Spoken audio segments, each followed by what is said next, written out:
حضرت صدیق کی سیرت کو ہم اپنائیں گے، پرچم حق کو صداقت کو صدا لہرائیں گے، اپنا تن من دھن نبی کی آن پر لٹوائیں گے، ان کے راستے پر جئیں گے ورنہ جینا ہے حرام۔ الحمد لله نحمده ونستعينه ونستغفره ونؤمن به ونتوكل عليه ونعوذ بالله من شرور أنفسنا ومن سيئات أعمالنا، من يهده الله فلا مضل له ومن يضلل فلا هادي له، ونشهد أن لا إله إلا الله ونشهد أن سيدنا وسندنا ونبينا ومولانا محمدا عبده ورسوله، أما بعد، أعوذ بالله من الشيطان الرجيم، بسم الله الرحمن الرحيم، وابتغ فيما آتاك الله الدار الآخرة ولا تنس نصيبك من الدنيا وأحسن كما أحسن الله إليك، وقال الله تبارك وتعالى أيضا، بسم الله الرحمن الرحيم، ألف لام ميم، ذلك الكتاب لا ريب فيه هدى للمتقين الذين يؤمنون بالغيب ويقيمون الصلاة ومما رزقناهم ينفقون، صدق الله العظيم۔ قابل قدر حضرات علماء کرام، بزرگان محترم، نوجوان ساتھیوں، پردہ نشین خواتین،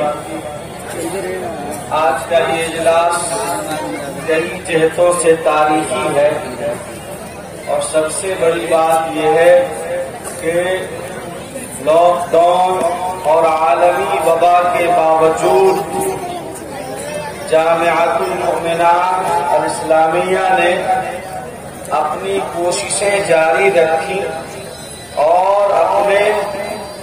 کام میں ذرہ برابر بھی تھکن کا اور اضمحلال کا احساس نہیں کیا، اور تعلیمی سفر انہوں نے جاری رکھا، جس کا نتیجہ آج ہم سب کے سامنے آیا کہ اس مدرسے کی اور اس جامعے کی عمر کو صرف 5 سال مکمل ہوئے، اور الحمدللہ یہ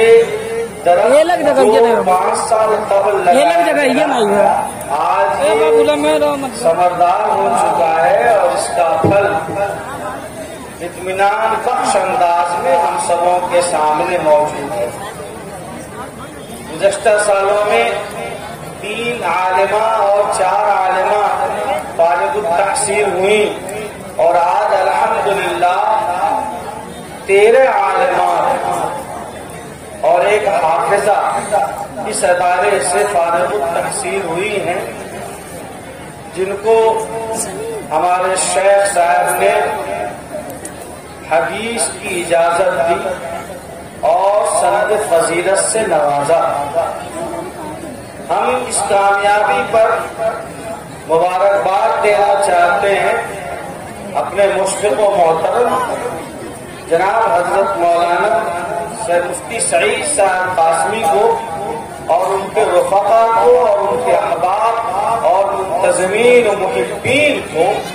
کہ اللہ تعالی آپ حضرات سے ایسا کام لے رہا ہے جو قابل رشک بھی ہے اور لائق تقلید بھی ہے۔ یقیناً اللہ رب العزت نے آپ سب کو دین کی بہترین خدمت کے لیے منتخب فرمایا ہے۔ ہمارا ماننا ہے کہ اگر مرد پڑھا تو فرد پڑھا، مرد پڑھا تو فرد پڑھا، اور اگر ایک عورت پڑھ گئی، ایک بچی پڑھ گئی، تو پورا خاندان اور پورا گھرانہ پڑھ رہا. میں گفتگو کا آغاز یہاں سے کرنا چاہتا ہوں کہ سمرقند و بخارا اور ترمذ کا نام ہم لوگوں نے اچھی طرح سے سن رکھا ہے، اور ہم سب یہ جانتے ہیں کہ اصح الکتب بعد کتاب اللہ صحیح البخاری، جس کا آخری درس ابھی شیخ الحدیث دامت برکاتہم نے دیا ہے، یہ کتاب امام بخاری نے ترتیب دی، اور وہ بخارا کے رہنے والے تھے، اور یہ بخارا روس یعنی جسے آپ اس وقت رشیا کہتے ہیں، اسی خطے میں ایک شہر ہے جس کا نام بخارا. ذرا غور سے سنیں گے، ایسا عظیم شہر ہے جہاں امام بخاری پیدا ہو، اور کلام الہی کے بعد سب سے معتبر کتاب صحیح البخاری کی تدوین و ترتیب کا کام جس شہر اور جس جامع مسجد میں ہو، آپ سمجھ سکتے ہیں کہ وہاں مسلمانوں کا کرام، مسلمانوں کی قوت، مسلمانوں کی علمی لیاقت، مسلمانوں کی علمی بصیرت اور بصارت کیسی مضبوط نہیں ہو. جہاں جامع ترمذی لکھی گئی ہو، جہاں فقہ کی مشہور کتاب ہدایہ لکھی گئی ہو. مسلمانوں نے یہ سوچا تھا کہ ہمارے عروج کا سورج کبھی غروب نہیں ہوگا، اور ہمارے علمی سفر اور علمی تفوق کو کبھی زوال کا منہ نہیں دیکھنا پڑے گا. انہوں نے یہی سمجھا.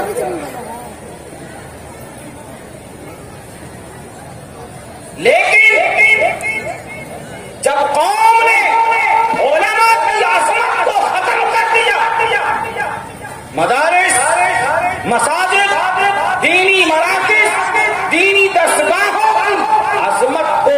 اپنے پیٹھ کے پیچھے ڈال دیا اور اہمیت کو فراموش کر دیا، نوبت یہاں تک آئی کہ وہ مسجد جس میں امام بخاری نے بیٹھ کر بخاری شریف لکھی تھی، نعوذ باللہ اور مشرکین نے اس مسجد میں بھی حرام جانور کو باندھا اور وہاں نماز پڑھنے پر پابندی لگائی گئی.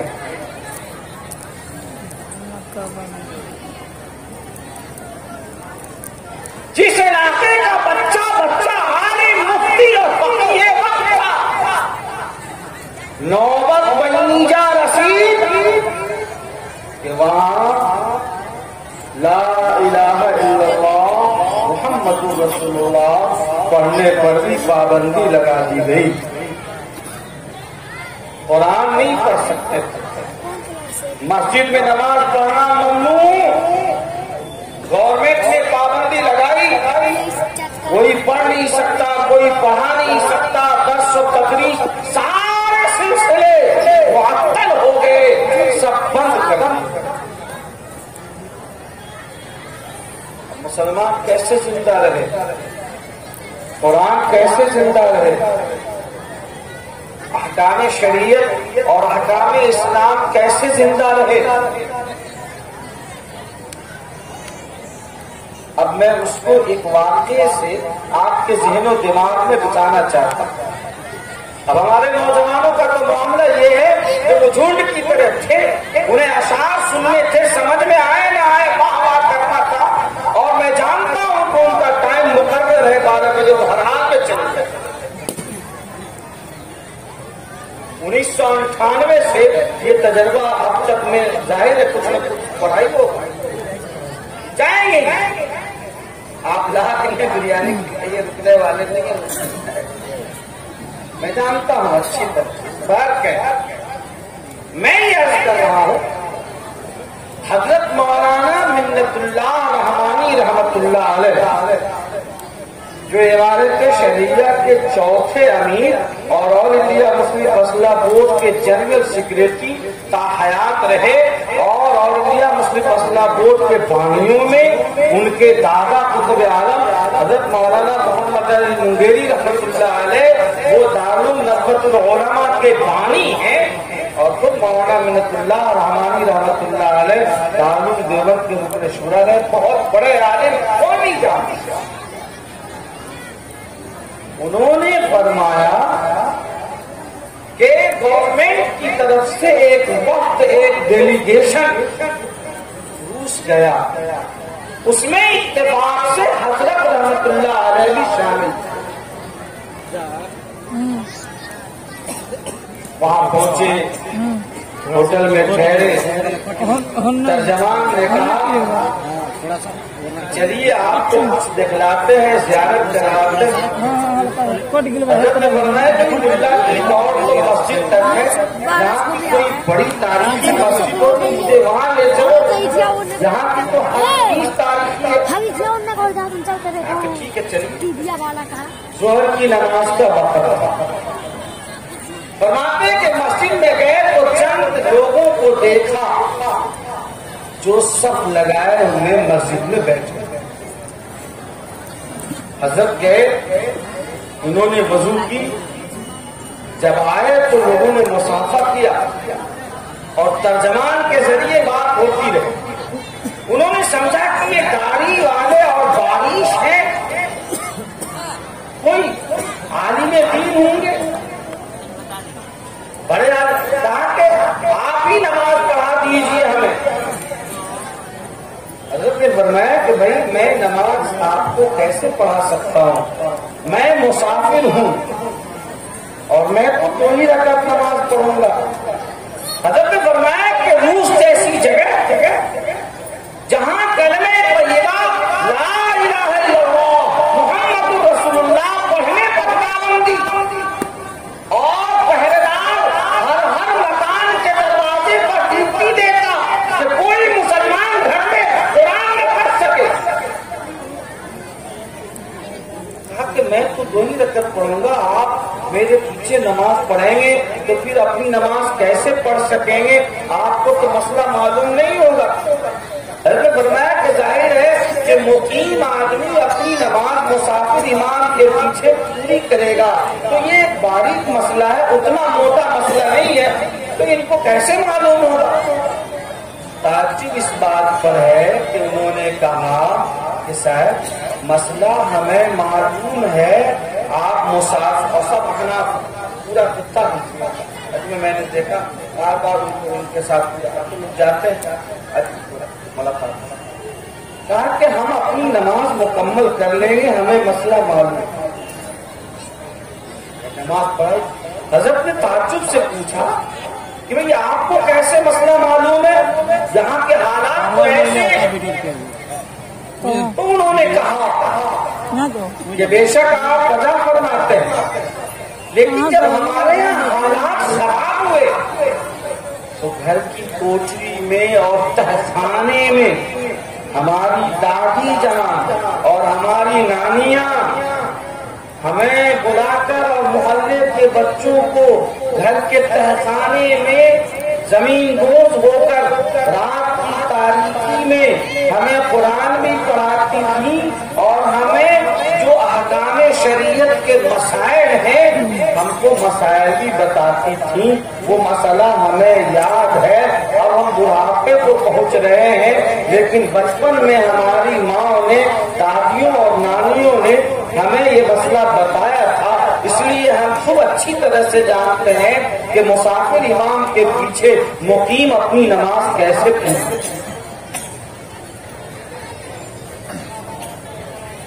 حضرت نے فرمایا کہ یہ ایسا واقعہ ہے کہ دادیوں کے ذریعے، نانیوں کے ذریعے، خواتین کے ذریعے، عورتوں کے ذریعے مخصوص حالات میں بھی اللہ نے اپنے اسلام کو اور دین و شریعت کو اور قرآن کو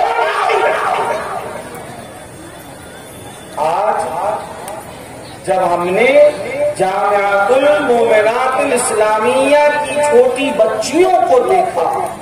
یہ درجنوں کی تعداد میں بخاری شریف تک پڑھ رہی ہیں اور فقہی کتابوں کو انہوں نے پڑھا ہے، تو یقیناً ہمارا ایمان بڑھا